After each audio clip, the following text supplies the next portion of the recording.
আমরা আমাদের জায়গা থেকে দেখেছি বিগত 16 বছরে আমার কোন একজন ভাইকে যদি দাড়ি দেখেছে তাকে ট্যাগ দিয়েছে, আমার কোন একজন ভাইয়ের কপালে যদি সিজদার দাগ দেখেছে তাকে ট্যাগ দিয়েছে, কারো গায়ে যদি পাঞ্জাবি পায়জামা দেখেছে, কখনো যদি পলিটিক্যালি থ্রেট মনে হয় তাকে ট্যাগ দিয়েছে। আমরা দেখেছি কোন একজন আলেম ওলামাকে যদি মনে হয় যে পলিটিক্যালি ভবিষ্যতে থ্রেট হতে পারে তাকে দেশ ছাড়া করেছে।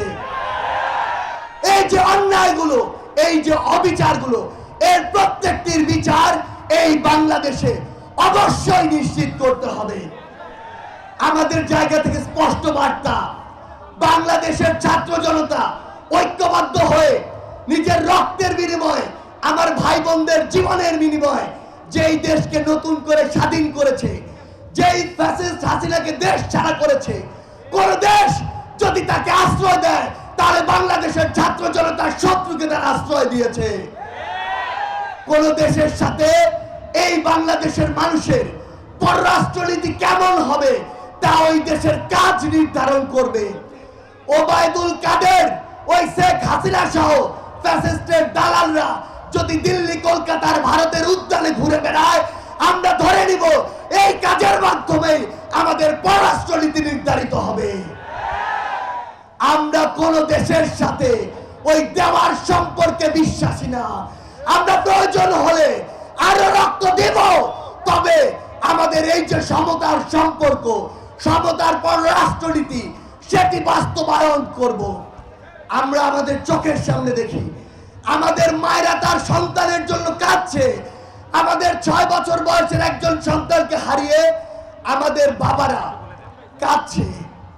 আমরা আজকে যখন উত্তরায় কথা বলি, আমরা দেখি আমাদের ওই মায়েদের চোখ থেকে, বাবাদের চোখ থেকে, ভাইদের চোখ থেকে, বোনেদের চোখ থেকে অঝরে এখনো বৃষ্টির পানির মতো চোখের পানি পড়ছে।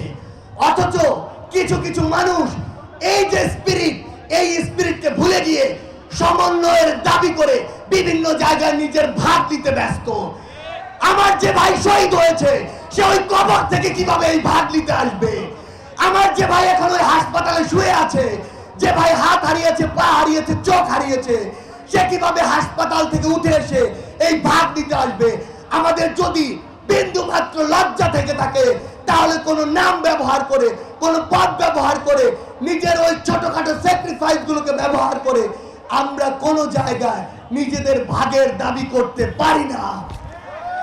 আমাদের জায়গা থেকে আপনাদের উদ্দেশ্যে স্পষ্ট একটি বার্তা, সেটি হচ্ছে এই ফ্যাসিস্টের দালালরা এখনো বিভিন্ন জায়গায় বিভিন্ন নামকে ব্যবহার করে আমাদের উপরে পাল্টা আক্রমণের চেষ্টা করছে। আমরা দেখেছি ওই সচিবালয়ে আনসার নামক কতিপয় বিপদগামী ওই ফ্যাসিস্টের দালাল তারা আনসার লীগ হয়ে ফিরেছে।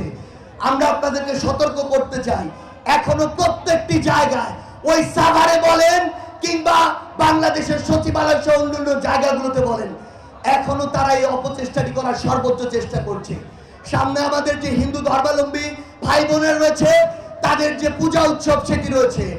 আমরা যেভাবে 5 আগস্টের পরে তাদের ওই পূজা মণ্ডপের সামনে গিয়ে, বাড়ির সামনে গিয়ে দাঁড়িয়েছিলাম তাদের নিরাপত্তার জন্য, আমরা আবারও এই সামনে তাদের ওই উৎসবে তাদের নিরাপত্তার জন্য প্রয়োজনে আবার ঢাল হয়ে দাঁড়াবো।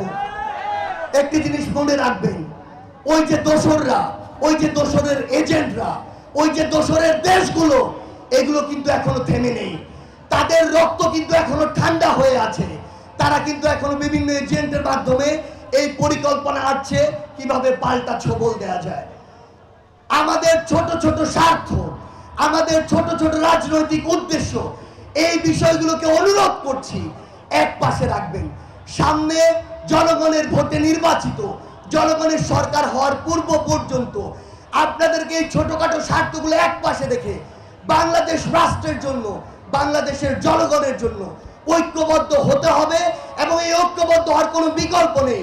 শুধু একটি জিনিস মনে রাখবেন, যদি কোনোভাবে আমাদের এই খামখেয়ালির জন্য, ছোটখাটো স্বার্থের জন্য কোনোদিন ওই ফ্যাসিস্টরা এই পাল্টা আক্রমণ চালাতে পারে, এই সামনে যারা বসে আছেন আমার ভাইয়েরা, বোনেরা, এই বাংলাদেশের জনগণ, বিশ্বাস করুন সকলকে সারা জীবনের জন্য একটি বন্দিশালায় থাকতে হবে। আমরা এই বন্দিশালায় আর থাকতে চাই না। শুধু একটি কথাই বলবো, এই বাংলাদেশকে যদি আমরা বাংলাদেশের জনগণের মতো করে চালাতে চাই, আমাদের প্রত্যাশিত স্বপ্নের বাংলাদেশ দেখতে চাই, তাহলে আমাদের এই ছোটখাটো স্বার্থগুলোকে এক পাশে রেখে 24-এর ছাত্র জনতার অভ্যুত্থানের যে ঐক্যবদ্ধ হওয়ার স্পিরিট ছিল, সেই স্পিরিটকে ধারণ করে সামনের দিকে এগিয়ে যেতে হবে। এবং আমরা বিশ্বাস করি আগামীর এই নতুন বাংলাদেশ সৃষ্টির যে অগ্রযাত্রা, সেই অগ্রযাত্রা সেভাবেই শুরু হবে, যেভাবে ওই ঢাকা বিশ্ববিদ্যালয় থেকে আমাদের তাড়িয়ে দেওয়ার পরে উত্তরার বিএনএস থেকে পাল্টা একটি ওই আক্রমণ, ফ্যাসিস্টদের কামড় দেওয়ার অগ্রযাত্রা শুরু হয়েছিল। সবশেষে ওই 18 ছাত্র জনতার অভ্যুত্থানের যে প্রাণের স্লোগান, সেই স্লোগান দিয়ে শেষ করছি। সবাইকে একসাথে বলতে হবে, কোটা না মেধা।